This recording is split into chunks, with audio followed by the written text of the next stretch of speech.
वाले रावण से लड़ाई चलती है, तब तक हम पूरा पूरा आत्म की स्थिति में स्थित नहीं हो पाते। हमारी आत्मा का दीपक पूरा पूरा जग नहीं पाता है, क्योंकि रावण बीच में विघ्न पैदा करता रहता है।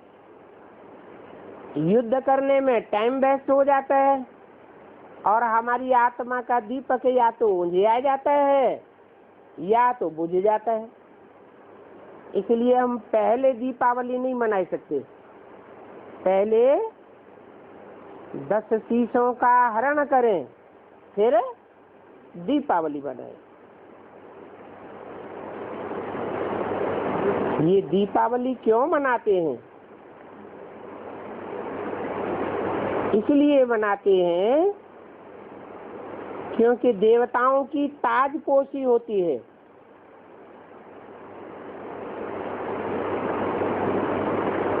जब ताजपोशी होती है तो ये आत्मा का तिलक लगाया जाता है, उसको कहते हैं राज तिलक। कोरोनेशन पर बत्तियां आदि बहुत जलाते हैं ना, कोई उत्सव मनाते हैं तो कितनी बत्तियां जलाते हैं। तो ये भी दुनिया का एक सबसे बड़ा उत्सव है। 10 विकारों का हरण करने के बाद हम कोरोनेशन मनाते हैं और ढेर सारे आत्माओं का दीपक जग जाता है। एक तो ताजपोशी होती है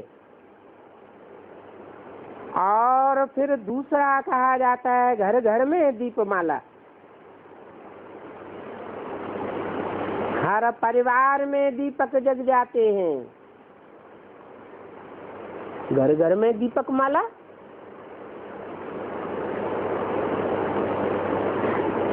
कोई भी घर में दीपमाला मनाते हैं तो थाली में एक बड़ा दीपक रखते हैं और चारों तरफ छोटे छोटे दीपक जगाते हैं।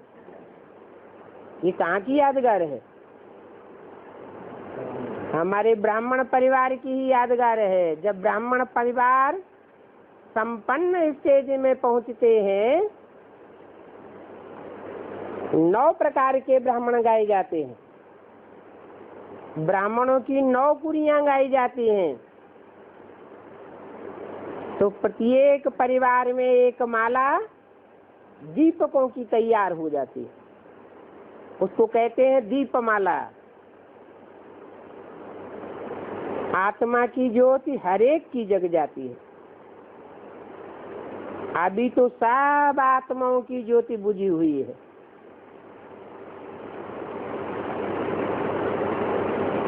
किसी भी धर्म की आत्मा क्यों न हो, सब की ज्योति बुझी हुई है। आयरन एज है, माना अंधियारा है। अंधियारा माना भक्ति मार्ग, ठोकरें खाने का मार्ग। भक्ति करते करते ज्योति हल्की हो जाती है। बाकी वो जो दीपमाला मनाते हैं भक्ति मार्ग में स्थूल दीपकों की, वो तो आर्टिफिशियल है। भक्ति मार्ग में सब काम आर्टिफिशियल होते हैं, थोड़े समय के लिए, अल्पकाल के लिए। और तुम्हारी तो दीपमाला 2500 साल के लिए दीपक जग जाते हैं। तुम्हारी कोई दीपमाला आर्टिफिशियल नहीं है। ऐसे नहीं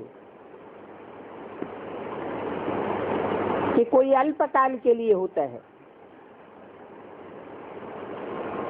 वो तो अल्पकाल की दीपमाला मनाते हैं, दशहरा मनाते हैं, तो थोड़े समय की आतिशबाजी करते हैं। दीपमाला पर लक्ष्मी को बुलाते हैं,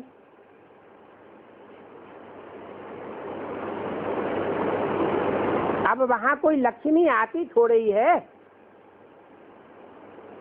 और यहाँ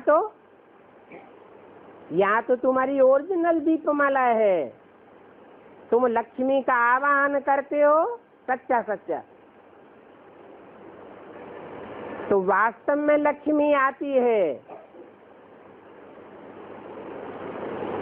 वो तो भक्ति मार्ग में लक्ष्मी की पूजा करते हैं, ये नहीं जानते कि पूजा का आधार पवित्रता है। तुम्हारी बुद्धि में तो बैठा हुआ है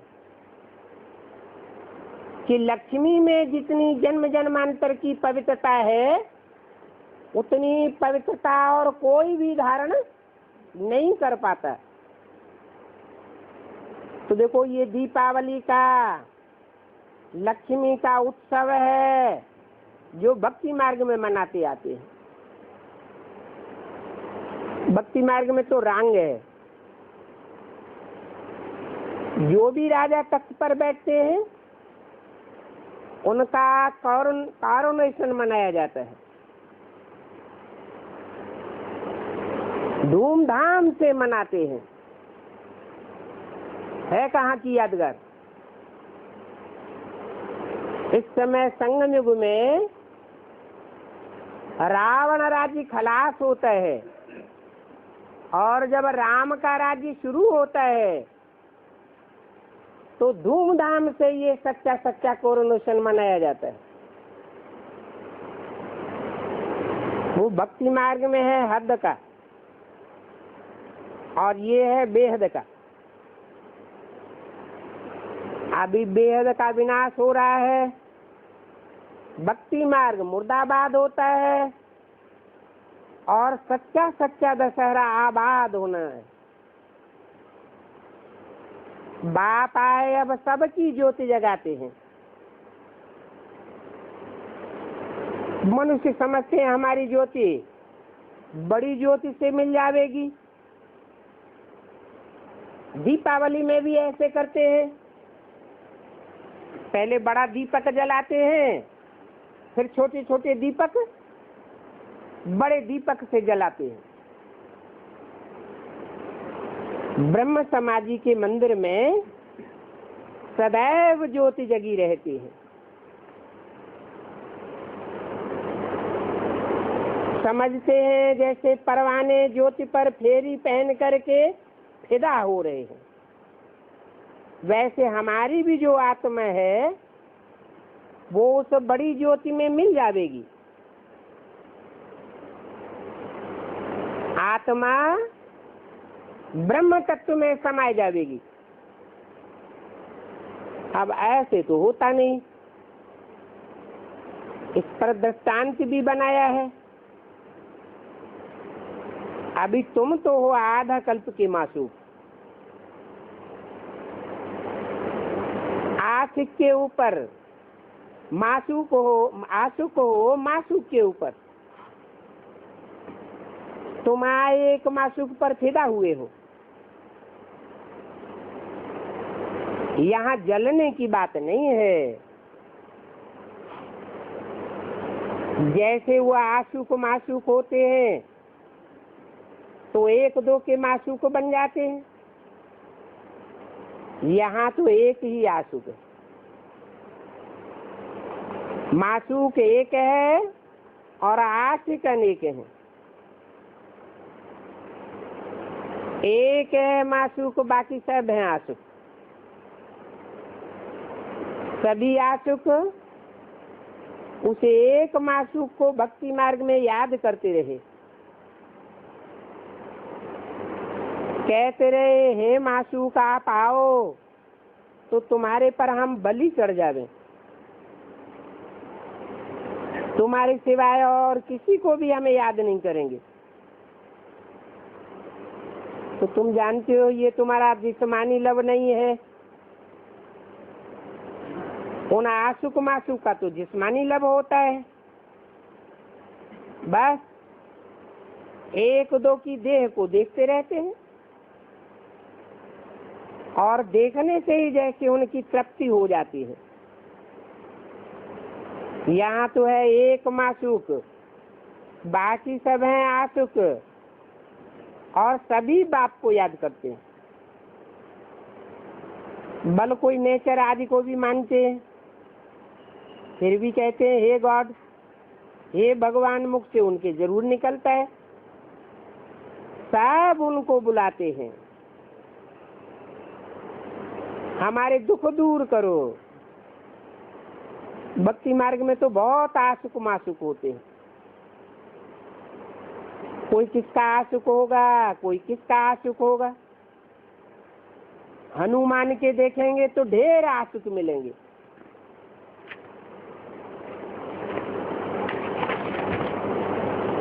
और सभी अपने अपने आसुक के चित्र बनाए फिर आपस में मिल बैठ उनकी पूजा करते हैं।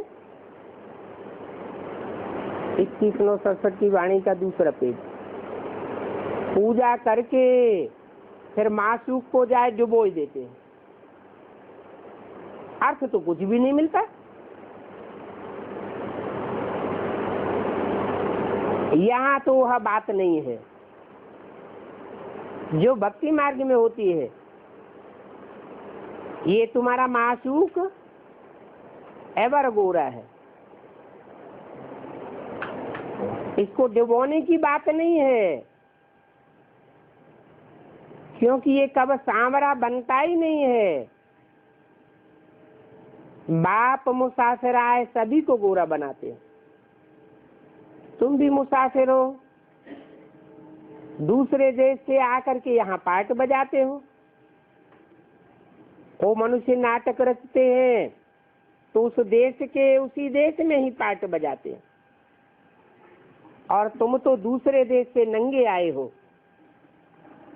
यहाँ आकर के पार्ट बजाया। तुम्हारे में भी नंबरवार पुरुषार्थ संसार समझते हैं। अभी तुम त्रिकालदर्शी बन गए हो, रचयिता को भी जान गए हो और रचना को भी जान गए हो। तुम हो आस्तिक ब्रह्मा कुमार कुमारियां, और वो सब हो गए नास्तिक। कैसे नास्तिक हो गए? जो बाप को जानते हैं वो हैं आस्तिक, और जो बाप को नहीं जानते वो हैं नास्तिक। इसलिए बोला कि तुम हो आस्तिक ब्रह्मा कुमार कुमारियां, और वो हो गए नास्तिक कुमार और नास्तिक कुमारियां। कौन है? तुम हो आस्तिक ब्रह्मा कुमार कुमारियां, और वो हो गए नास्तिक कुमार कुमारियां। कैसे? क्योंकि वो आए हुए बाप को नहीं जानते हैं और तुम जानते हो, और तुम रचयिता के आदि मध्यंत को भी जानते हो। तुम तो हो गए त्रिकालदर्शी आस्तिक ब्रह्मा कुमार कुमारियां। जैसे जगत गुरु आदि का टाइटल मिलता है ना, तो तुमको भी एक टाइटल मिलता है आस्तिक ब्रह्मा कुमार कुमारियां। तुमको तो सबसे अच्छा टाइटल मिलता है सुदर्शन चक्रधारी, क्योंकि तुम्हारा है बड़ा मर्तबा, क्योंकि तुम ही ऑलराउंड पार्ट बजाते हो। तो तुम्हारा सुदर्शन चक्रधारी मर्तबा है। शिव बाबा को ये टाइटल दे सकते हैं, सुदर्शन चक्रधारी शिव बाबा। तुम ब्राह्मण ही हो, या शिव बाबा भी सुदर्शन चक्रधारी है? है? नहीं है? है? शिव बाबा सुदर्शन चक्रधारी है, या तुम्हारा ही टाइटल है सुदर्शन चक्रधारी? है? आपका ही टाइटल है, शिव बाबा का नहीं है। शिव बाबा का नहीं है तो क्यों नहीं है? और आपका है तो क्यों है? क्योंकि शिव बाबा 84 जन्म के चक्र में नहीं आता है और हम 84 के चक्र में आते हैं, तो हम अपना चक्र घुमाते हैं और शिव बाबा को चक्र घुमाने की दरकार ही नहीं। स्व माने आत्मा, दर्शन माने 84 के चक्र का दर्शन। शिव बाबा तो असोचता है, उसको सोचने करने की दरकार नहीं है, वो तो अमन है। मन चंचलता करता ही नहीं, मन पूरा कंट्रोल में रहता है, तो उसको सुदर्शन चक्र घुमाने की भी दरकार नहीं। तो सुदर्शन चक्रधारी आत्मा होती है शरीर के साथ, और बाप भी इसमें आकर के समझाते हैं। तो इसमें जब समझाते हैं तो समझाने के लिए सुदर्शन चक्रधारी बनते हैं, क्योंकि तुम्हारे 84 जन्मों का चक्र समझाना है। तो उस समय सुदर्शन चक्रधारी शिव बाबा न बने तो तुमको कैसे समझावेगा? खुद सुदर्शन चक्रधारी नहीं है, लेकिन तुमको समझाने के लिए सुदर्शन चक्रधारी है। सुदर्शन चक्रधारी माना सृष्टि के आदि मध्य और अंत का उनको ज्ञान है। बच्चे जानते हैं कि वो सुप्रीम है, ऊंचे से ऊंचे आत्मा। देह को थोड़ा ही कहा जाता है, वो सुप्रीम बाप ही आकर के तुमको सुप्रीम बनाते हैं। स्वदर्शन चक्रधारी बनाते हैं। स्वदर्शन चक्रधारी आत्माओं के सिवाय और कोई बन न सके।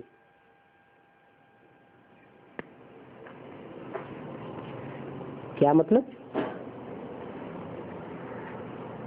आत्माओं के सिवाय और कोई सुदर्शन चक्रधारी बन नहीं सकता। दुनिया में आत्माएं कितनी हैं? 500-700 करोड़। तो 500-700 करोड़ आत्माएं सुदर्शन चक्रधारी नहीं बन सकती।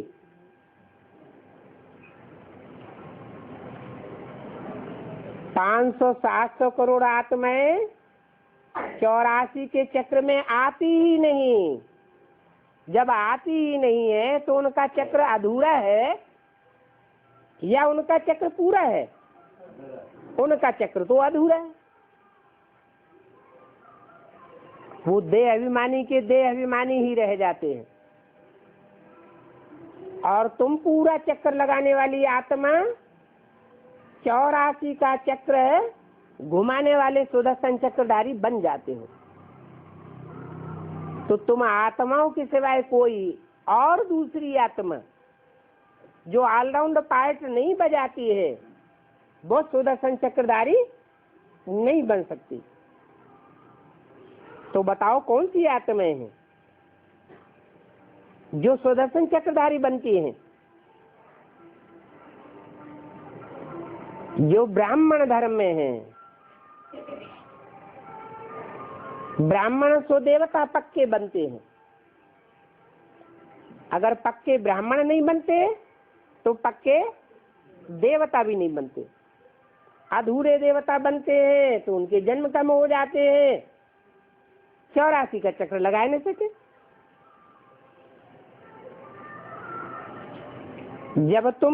जब शूद्र धर्म में थे तो तुम बातें ये नहीं जानते थे। अभी बाप द्वारा तुमने जाना है। बाप तुमको भी सुदर्शन चक्रधारी से कालदर्शी बनाते हैं। कितनी अच्छी अच्छी बातें हैं, और तुम ही इन बातों को सुनते हो और तुमको ही खुशी होती है। बाहर वाले इन बातों को सुने तो बहुत अजब खावेंगे। बाहर वाले कौन? कम जन्म वाले लेने वाले विदेशी, विधर्मी आत्माएं जो भारतवासी नहीं है, बाहर वाले हैं, वो इन बातों को सुनेंगे तो उनको अजूबा लगेगा।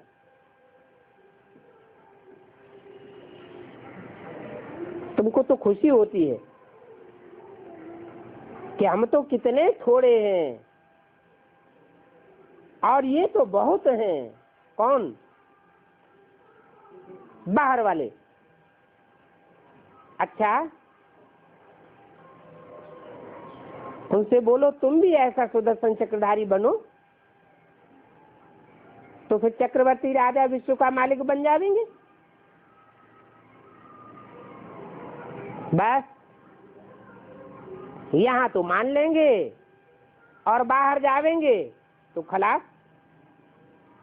माया बहुत बलवान है, यहाँ की यहाँ रही हो जाती है। जैसे गर्भ से बच्चा अंजाम करके बाहर निकलता है, त्राहि त्राहि करता है हमको बाहर निकालो,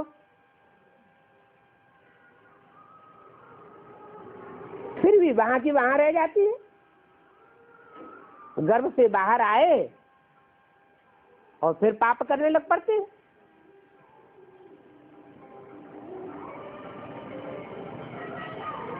तुम प्रदर्शनी आदि में समझाते हो तो कितना अच्छा अच्छा करते रहते हैं। कहते हैं नॉलेज बहुत अच्छी है, मैं भी ऐसा पुरुषार्थ करूंगा, यह करूंगा, ऐसे करूंगा।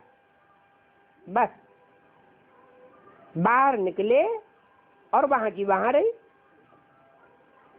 फिर भी कुछ न कुछ उनकी आत्मा के ऊपर असर पड़ जाता है। ऐसे नहीं कि प्रदर्शनी में आने वाले, संदेश ले जाने वाले फिर कभी आवेंगे नहीं, वो फिर भी आवेंगे। क्यों आवेंगे? क्योंकि ये अविनाशी ईश्वरीय ज्ञान है। जिसने थोड़ा भी सुना वो व्यर्थ नहीं जा सकता। झाड़ की वृद्धि होती जाएगी, झाड़ वृद्धि को पावेगा तो फिर सबको खींचेगा। अभी तो ये है वैश्यालय, रौरव नरक है। गरुड़ पुराण में ऐसी ऐसी बातें लिखी हुई हैं, रोचक बातें मनुष्यों को बैठ सुनाते हैं कि मनुष्य कुछ डरते रहें। उस गरुड़ पुराण की बातों से ही निकला है कि मनुष्य बिच्छू टिंडन बनते हैं। बाप कहते हैं कि मैं तुमको इस विषय वैसे ही नदी से निकाल करके क्षीर सागर में भेज देता हूँ। ये बात भी अच्छी रीति समझनी है। हम तो असल शांति धाम के निवासी थे, फिर सुखधाम में पार्ट बजाने आए। अभी हम फिर जाते हैं शांति धाम, सुखधाम। तो ये धाम तो याद करेंगे ना। गाते भी हैं तो मात पिता हम बालक तेरे, तुम्हारी कृपा ते सुख घनेरे। वो सुख घनेरे तो होते ही हैं। कहाँ होते हैं? सतयुग में होते हैं। ये तो संगम युग है। यहाँ अभी अभी सुख तो अभी अभी दुख का संगम हो जाता है। अभी घनेरे सुख कह नहीं सकते। यहाँ पिछाड़ी में मनुष्य त्राहि त्राहि करेंगे, क्योंकि अभी तो अति दुख होना है। अति दुख होगा, फिर अति का अंत हो जाएगा। तो सतयुग आदि में अति सुख होगा। तो ये अति सुख और अति दुख का खेल बना हुआ है। विष्णु अवतरण भी दिखाते हैं, लक्ष्मी नारायण का जोड़ा जैसे ऊपर से आता है। अब ऊपर से कोई थोड़े ही गरुड़ पर सवार होकर के आवेंगे।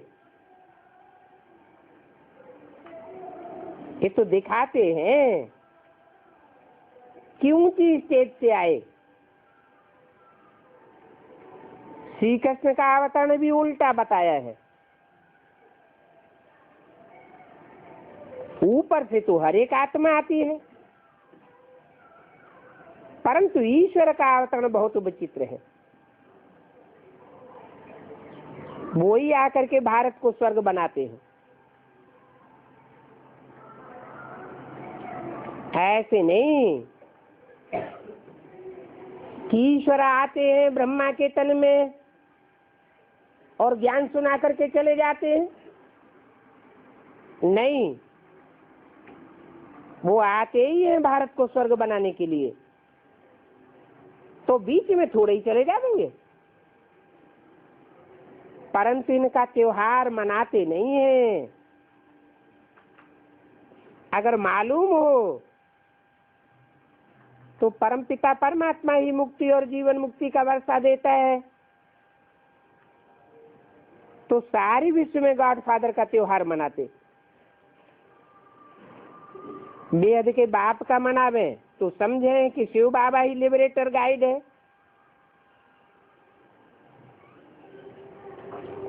उनका जन्म भारत में होता है, शिव जयंती भी भारत में मनाते हैं,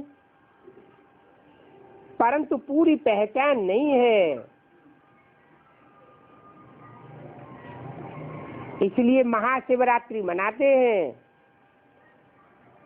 भक्ति मार्ग में महाशिवरात्रि मनाते हैं कि शिव जयंती मनाते हैं?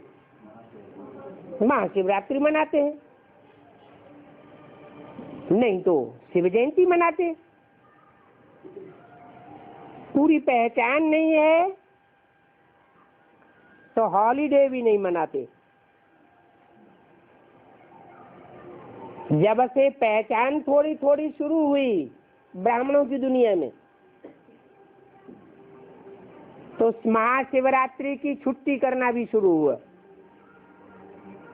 1976 से पहले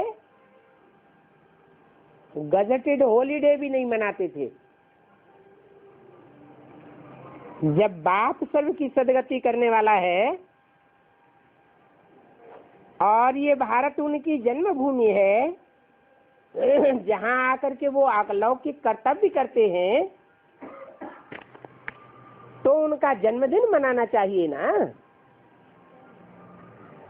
लेकिन देखो छुट्टी भी नहीं करते। कब की बात बताई? 1967 की। उनका जन्मदिन भी मनाना चाहिए और तीर्थ यात्रा भी मनानी चाहिए। 21/9/1967 की वाणी का 3रा पेज। तुम्हारा यादगार मंदिर भी यहाँ ही है, परंतु किसी को पता नहीं है कि शिव बाबा आकर लिबरेटर गाइड बना है। तुम्हारा यादगार मंदिर कौन सा यादगार मंदिर है? दिलवाड़ा मंदिर है। तुम्हारी ही तपस्या का यादगार है और तुम्हारी ही प्रारब्ध का यादगार है।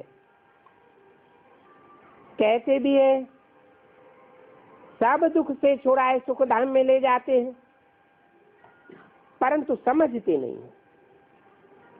जैसा दिलवाड़ा मंदिर में दिखाया है, नीचे तपस्या करते हैं और ऊपर छत में स्वर्ग दिखाया हुआ है।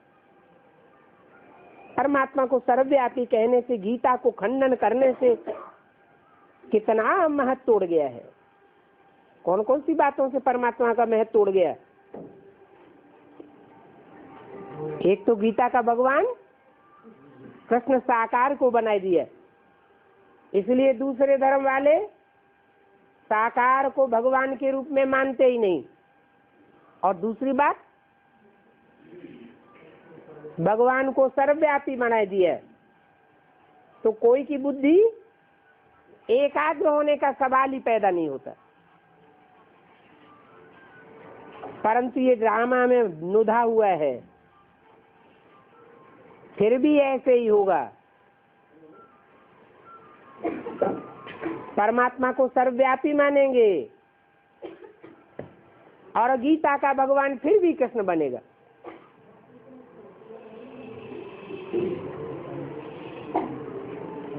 नहीं तो जाने कि भारत बहुत ऊंची से ऊंच खंड है, भारत की महिमा अपरम अपार गाई जाती है। यहाँ ही शिव बाबा का जन्म होता है, परंतु उनको कोई जानते नहीं है। अगर जानते होते तो जैसे औरों का स्टैंप बनाते हैं तो शिव बाबा का भी स्टैंप बनाते। किनका स्टैंप बनाते? बड़े बड़े लोगों का स्टैंप बनाते रहते हैं ना। धर्म पिताओं का भी स्टैंप बनाए देते हैं, बड़े बड़े राजाओं का भी स्टैंप बना देते हैं,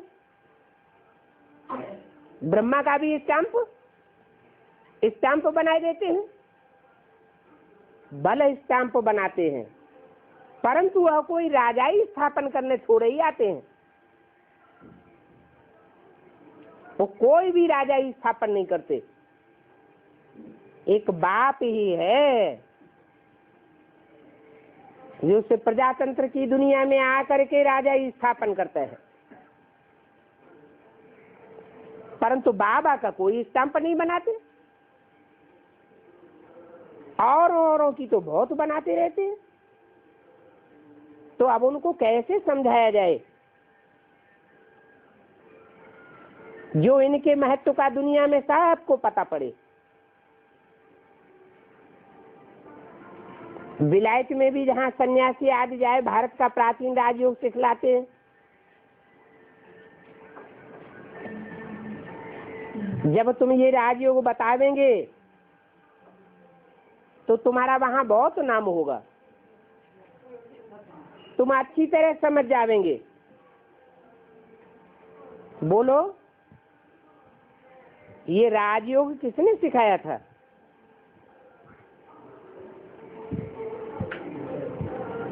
जो जन्म जन्मांतर के राजाएं बने, ये किसी को पता नहीं है। कृष्ण ने भी कोई हठयोग तो सिखाया नहीं, ये हठयोग है ही सन्यासियों का।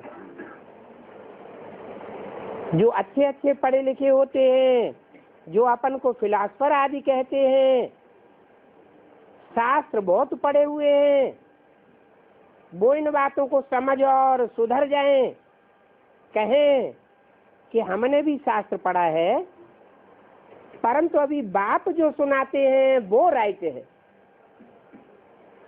वो पढ़े लिखे शास्त्री लोग इन बातों को समझ जाएं कि इस समय बाप जो आया हुआ है वो सच्चा है और ये शास्त्र सब झूठे हैं, सब रांगे हैं। तो ये समझें कि बरोबर बड़े से बड़ा तीर्थ स्थान तो ये है जहाँ बाप आते हैं। तुम बच्चे जानते हो इस भारत को धर्म भूमि कहा जाता है। यहाँ जितने धर्मात्मा रहते हैं उतना और कहीं भी नहीं होते हैं। तुम कितना धर्म करते हो, बाप को जान करके तन मन धन सब इसमें अर्पण कर देते हो। लगाए देते हो, क्योंकि जानते हो बाप ही इसका लिबरेटर है, सबको दुख से छुड़ाते हैं। और कोई धर्म स्थापक ऐसे नहीं है जो अपने फॉलोअर्स को दुख से छुड़ाते हो। उन धर्म पिताओं के आने के बाद दुनिया में दुख और ही बढ़ता जाता है। उन धर्म पिताओं के पीछे पीछे उनके फॉलोअर्स आते रहते हैं, नंबरवार सब पार्ट बजाने आते हैं, और पार्ट बजाते बजाते तमो प्रधान होते जाते हैं। फिर बाप आकर सतो प्रधान बनाते हैं। लेकिन भारत में आते हैं तो ये भारत कितना बड़ा तीर्थ है, ये किसी को पता नहीं है। मुसलमान लोग तीर्थ यात्रा करने जाते हैं, कहाँ? काबा में जाते हैं। क्रिश्चियन लोग भी जाते हैं, परंतु वो सबसे बड़े तीर्थ नहीं है। क्यों? क्रिश्चियंस की तो संख्या दुनिया में बहुत ज्यादा है, मुसलमानों की संख्या भी बहुत ज्यादा है,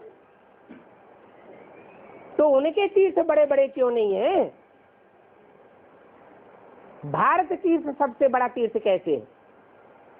और कब की बात है? जब भगवान बाप संसार में प्रत्यक्ष होगा, सारी दुनिया उस गॉड फादर को मानेगी, तो सारी दुनिया भारत की ओर खींचेगी। उन्हें झूठे तीर्थों आदि को भूल जाएंगे, समझेंगे कि वो तीर्थ नहीं है। तीर माना किनारा, था माने स्थान। एक किनारे लगाने वाले स्थान वो नहीं है, भारत ही एक ठिकाने लगाने वाला स्थान है। सारी दुनिया को एक ठिकाने बुद्धि लगा देता है। तो ये भारत सबसे नंबर 1 ऊंच भूमि है, क्योंकि ऊंच से ऊंच बाप यहाँ आते हैं। बाप कहते हैं ये भारत ही मेरी जन्मभूमि है। जन्मभूमि है। जन्म साकार का होता है या निराकार का होता है? तो मेरी जन्मभूमि कैसे है? मैं तो निराकार हूं। निराकार की जन्म कैसे होगा? मैं जिसमें प्रवेश करता हूं, जिस मुकर्रर रथ में आता हूं, संसार के सामने वह मुकर्रर रथ प्रत्यक्ष हो जाता है। जैसे बच्चे का जन्म होता है तो पहले बच्चा गुप्त होता है, कोई जानता है कि बच्चा पैदा होने वाला है कि बच्ची पैदा होने वाली है? नहीं जानता। फिर जब बच्चा पैदा होता है तो सबको पता चलता है कि बच्चा प्रत्यक्ष हुआ, अर्थात जन्म हुआ। ऐसे ही बाप भी पहले गुप्त पार्ट बजाता है। गुप्त ज्ञान गर्भ में है। जब संसार में प्रत्यक्ष होगा तो सारी दुनिया को पता लगेगा, मैं आए सबकी सदगति करता हूँ, भारत को हेवन बनाए देता हूँ। तुम जानते हो बाप स्वर्ग का मालिक बनाने आए हैं। ऐसे बाप को तो बहुत प्यार से याद करना चाहिए। इतने इतने धर्म पिताएं आए, इतने इतने महान पुरुष आए, इस दुनिया को कोई ने भी नरक से स्वर्ग नहीं बनाया। ये दुनिया और ही रौरव नरक बनती चली गई।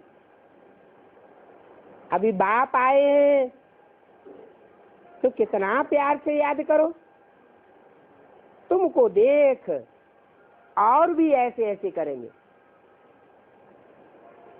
कहती भी है जैसे कर्म हम करेंगे हमें देख और भी करेंगे। इसको कहा जाता है दिव्य अलौकिक कर्म। ऐसे मत समझो कि तुम जो कर्म करोगे कोई जानेगा नहीं।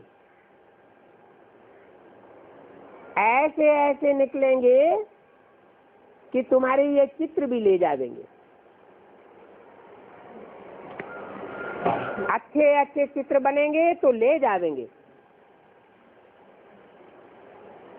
इन जड़ चित्रों की ही बात नहीं है। तुम्हारा जो चैतन्य चित्र राजयोग बल से तैयार होगा उसे भी ले जाएंगे, बड़े प्यार से ले जाएंगे।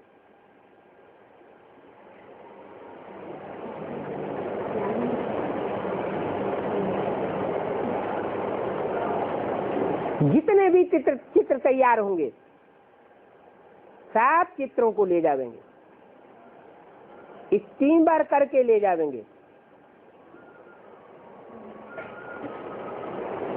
स्टीमर जहां जहां खड़ा रहता है वहां वहां ये चित्र लगाए देंगे,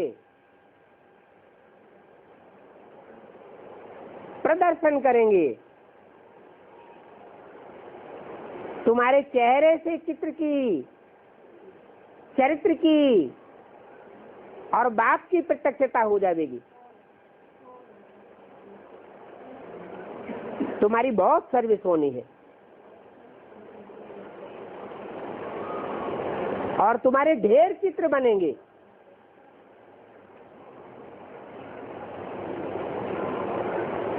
ऐसा कौन सा चित्र है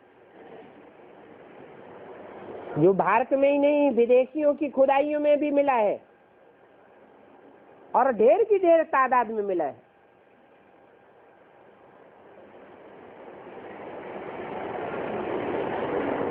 तीर्थंकरों के नग्न चित्र ढेर की ढेर तादाद में मिले हैं। वो कहाँ की यादगार है? ऐसे ढेर चित्र बनेंगे। बहुत उदार चित्त, हुंडी सकारने वाले सांवल शाह की हुंडी निकल पड़ेगी। ऐसे ऐसे काम करने लग पड़ेंगे ताकि सबको मालूम पड़े ये कौन आया हुआ है जो इस पुरानी दुनिया को बदल नई दुनिया स्थापन करते हैं।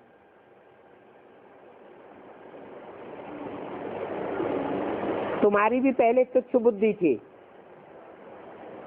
अभी तुम कितने स्वच्छ बुद्धि बनते हो,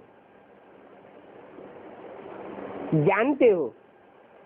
हम इस ज्ञान और योग बल से विश्व को हेवन बनाते हैं, बाकी तो सब मुक्ति धाम चले जाएंगे। हम इस विश्व को स्वर्ग बना देंगे तो हम ही स्वर्ग में जाएंगे, बाकी कहाँ जाएंगे? बाकी मुक्ति धाम में चले जाएंगे। तुमको भी अथॉरिटी बनना है, बेहद के बाप के बच्चे हो ना। सब प्रकार की शक्तियां तुमको याद से मिलती हैं। बाप को कहा जाता है वन ऑलमाइटी अथॉरिटी, क्योंकि सब वेदों शास्त्रों आदि का सार बताते हैं, इसलिए इनको शास्त्रों की अथॉरिटी कहा जाता है।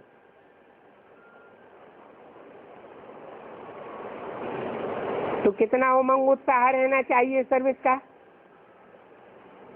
तुम्हारे मुख से सिवाय ज्ञान रत्नों के और कुछ भी न निकले, क्योंकि तुम हरेक बसंत हो। जैसे बसंत ऋतु में चारों ओर से खुशबू ही खुशबू आती है, ऐसे तुम्हारे मुख से रतन निकलने चाहिए। तुम देखते हो सारी दुनिया कितनी सब्ज बन जाएगी। सब कुछ नया वहां होगा, दुख का नाम निशान नहीं होगा। ये 5 तत्व जो आज तमो प्रधान बनते हैं तो कितना संहार कर देते हैं, विनाश कर देते हैं। ये 5 तत्व भी तुम्हारी शरीर में हाजिर हो जाएंगे। दुनिया वाले इन 5 तत्वों से दुखी होंगे और तुम सुखी रहेंगे। अभी ये 5 तत्व कितना डिसर्विस करते हैं। कौन से 5 तत्व? पृथ्वी हिलती है तो कितने मकान गिर जाते हैं, जल की बाढ़ आती है तो कितनों को बोड़म बोड़ होकर कर देती है, वायु के झोंके तूफान आते हैं तो कितना नुकसान हो जाता है।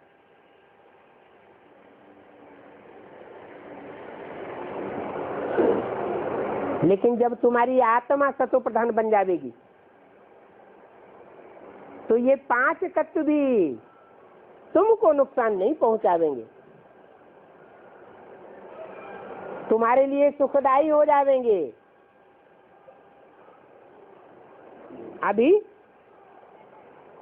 अभी ये डिसर्विस करते हैं क्योंकि तुम्हारी आत्मा लायक नहीं है। ये 5 तत्व क्यों डिसर्विस करते हैं? क्योंकि अभी भी तुम्हारी आत्मा लायक नहीं बनी है, अभी नालायक हो। रावण ने तुमको ऐसा नालायक बनाया है।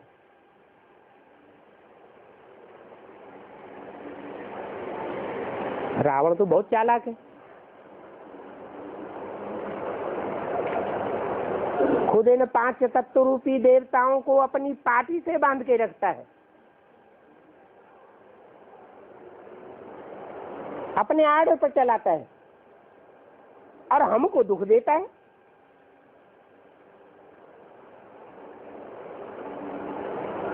बाप आते हैं तो तुमको कितना लायक बनाते हैं। ये 5 तत्व भी तुम्हारी सेवा में हाजिर हो जाते हैं। अभी बाप तुम्हारा गाइड बना है,